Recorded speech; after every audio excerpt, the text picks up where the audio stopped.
ஆத்ம வணக்கம். ஆத்மபிதா சுவாமி சிவானந்த பரமஹம்சர் அவர்கள் அருளிய மனிதருக்கே மோட்சம் கிடைக்கிறது. ஓர் ஆலோசனை செய்யும் சமயத்தில் நமக்கு சப்தம் உண்டாக்க முடியுமா? முடியாது. சப்தம் உண்டாக்கும் பொழுது ஆலோசனை கிடைக்குமா? கிடைக்காது. அது தவிர ஆலோசனையில் இருக்கும் பொழுது நமது பக்கத்தில் இருந்து வேறொருவன் சப்தம் உண்டாக்கினால் நாம் என்ன சொல்லுவோம்? ஏய், சப்தம் போடாதீர்கள், நான் ஒரு காரியத்தை பற்றி ஆலோசித்துக் கொண்டிருக்கிறேன் என்று சொல்லுவோம்.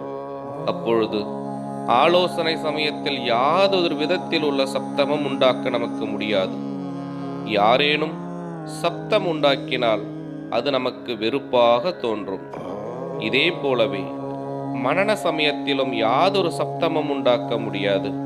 அப்பொழுது சப்தம் தன்னில் அடங்குகிறது.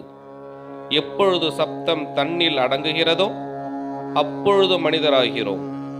அப்பொழுது நம்முடைய மனம் தன்னில் லயிக்கிறது. மனம் தன்னில் லயித்த போது தானாகி தன்மயமாய் தீருகிறது. அப்பொழுது மோட்சமாகிறது.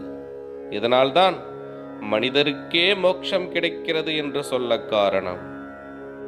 இதல்லாமல் சப்த ரூபமாய் ராகத்வேஷ மதமாச்சரியாதிகளான தொழில்களோடு கூடி மிருகங்களாகிய நாம் மனிதர் என்று அபிமானிக்கிறதல்லாமல் உண்மையில் மனிதர்கள் அல்லர்.